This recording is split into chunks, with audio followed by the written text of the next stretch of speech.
حضرت ابو بکر صدیق کا زمانہ تھا تو ایک شخص ملک شام کا رہنے والا بڑا قرضہ چڑھ گیا اس پہ،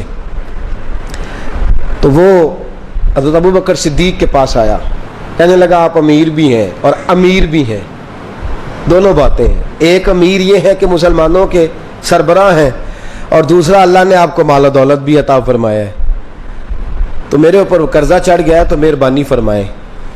وہ کہتا ہے حضرت صدیق اکبر نے میرا ہاتھ پکڑا، گھر کے اندر لے گئے، باہر سے دروازہ بڑا اعلیٰ تھا لیکن گھر کے اندر گیا تو چارپائی بھی کوئی نہیں تھی، کھجور کی چٹائیاں بچھی ہوئی تھی، کھجور کی چھال کی، اور وہ بھی پھٹی ہوئی۔ فرماتے ہیں سیدنا صدیق اکبر نے بٹھا لیا مجھے اور مجھے کہنے لگے یار تجھے ایک عجیب بات نہ بتاؤں؟ کہ بتائیے۔ فرمانے لگے 3 دن ہو گئے میں نے اناج کا دانہ بھی نہیں کھایا، کھجور کے اوپر گزارا کر لیتا ہوں، میں آج کل حالات میرے ٹھیک نہیں ہیں۔ لگا جی پھر میں کیا کروں؟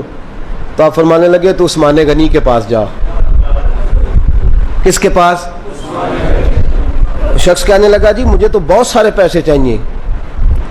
تو آپ نے فرمایا تیری سوچ وہاں ختم ہوتی ہے جہاں سے عثمان کی سخاوت شروع ہوتی ہے، تیری سوچ وہاں تو جو سوچتا ہے نا اتنے ملیں گے، تیری ختم ہوتی ہے سوچ جہاں سے عثمان کی سخاوت شروع ہوتی ہے، تو جا۔ کہنے لگا جی آپ کا نام لوں؟ فرمایا ضرورت ہی نہیں پڑے گی۔ کہا جی میں ذکر کروں گا کہ مجھے امیر المومنین نے بھیجا ہے؟ فرمایا ضرورت ہے، صرف اتنا تو جا کے بتانا کہ میں مقروض ہوں اور رسول اللہ کا نوکر ہوں صلی اللہ علیہ، اتنا بتانا کہ مسلمان ہوں، مصطفیٰ کا غلام، بس، اور کسی اضافے کی ضرورت۔ کہا جی وہ دلیل مانگیں گے؟ فرمایا عثمان خیرات کرتے تفتیشیں نہیں کرتا، عثمان اللہ کی راہ میں دیتے ہوئے تفتیشیں 10 روپے دینا اور 100 بات سنانا فقیر کو، تک تو نہیں نا، 10 روپے اور 100 قسم کے تانے نہ دے تو میاں چشم پوشی کر جا، تجھے کس نے اجازت دی ٹٹولنے کی، پھولنے کی اور کرودنے کی؟ یہ حال اگر تیرے ساتھ کیا جائے، رب اگر تجھے ٹٹول کے دے تو تیرا کیا بنے؟ رب کریم اگر تجھے ٹٹول کے دے کہ پہلے بتا نمازیں کتنی پڑھی ہیں، سویرے اٹھتا ہے کہ نہیں، تو تیرا کیا حال ہوگا؟ تو ٹٹولتا پھرتا ہے 10 روپے دینے کے لیے۔ حضرت عثمان غنی کی عادت نہیں، وہ شخص کہتا ہے میں چلا گیا، پوچھتا پوچھاتا دروازے پہ پہنچا، دروازے پہ دستک دی تو حضرت عثمان غنی کے اندر سے بولنے کی آواز ہے، اپنے بچوں کو ڈانٹ رہے ہیں، کہتے ہیں او یار تم لوگ شہد کے اندر، دودھ کے اندر شہد ملا کے پیتے ہو، خرچہ تھوڑا کم کرو، اتنا خرچہ تم نے بڑھا دیا ہے، تم دودھ کے اندر دودھ بھی میٹھا شہد بھی میٹھا، ایک چیز کھا لو، کو بیمار ہو 2 چیزیں استعمال کرتے ہو۔ کہتے ہیں میں نے کہا ابو بکر تو بڑی باتیں بتا رہے تھے، اور اس قسم کے کئی واقعات حضرت عثمان غنی کے ساتھ ہوئے، وہ تو بڑی باتیں بتا رہے تھے اور یہ آدمی دودھ شہد سے لڑائی کر رہا ہے اور مجھے کئی ہزار درہم چاہیے، دینار چاہیے، مجھے دے گا؟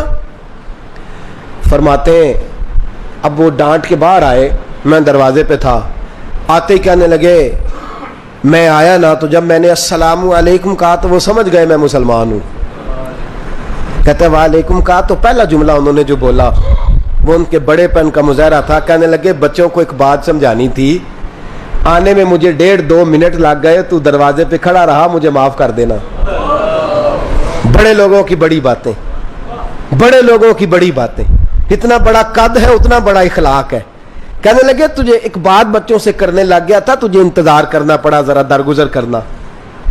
کہتے ہیں پھر انہوں نے دروازہ کھولا، جو اس وقت ان کا ماحول تھا، حویلی کا، ڈرائنگ روم کا، جو بھی، مجھے بٹھایا۔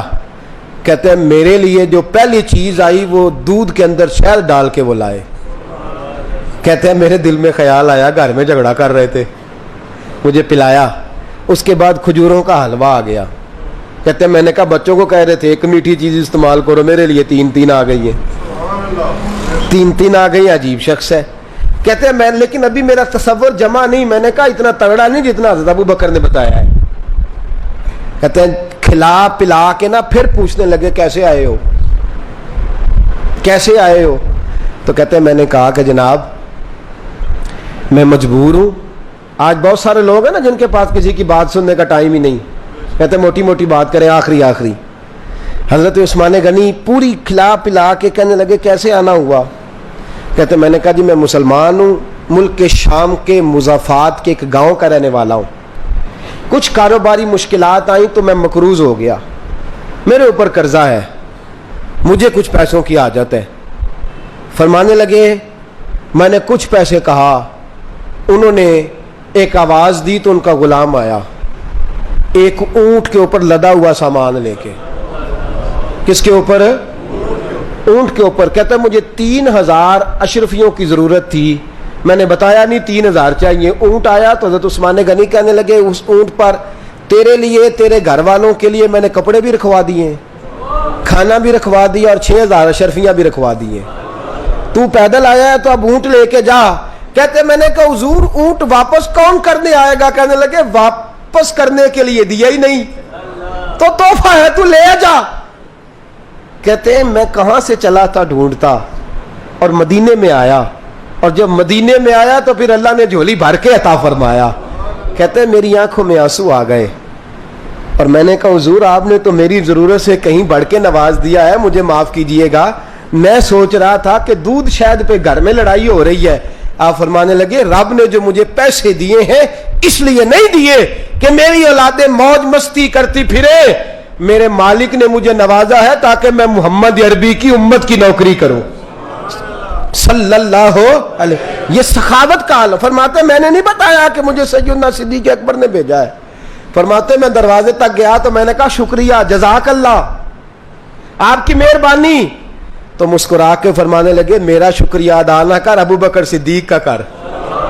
میرا نہ شکریہ ادا کر, شکریہ ابو بکر صدیق کا جس نے تجھے یہ رستہ دکھایا ہے. فرماتے میں نے کہا حضور آپ فرمایا جاؤ جاؤ جاؤ تمہارا کام ہو گیا نا, تفصیلات میں نہ جاؤ. یہ شان سخاوت سیدنا عثمان غنی رضی اللہ تعالیٰ عنہ کی.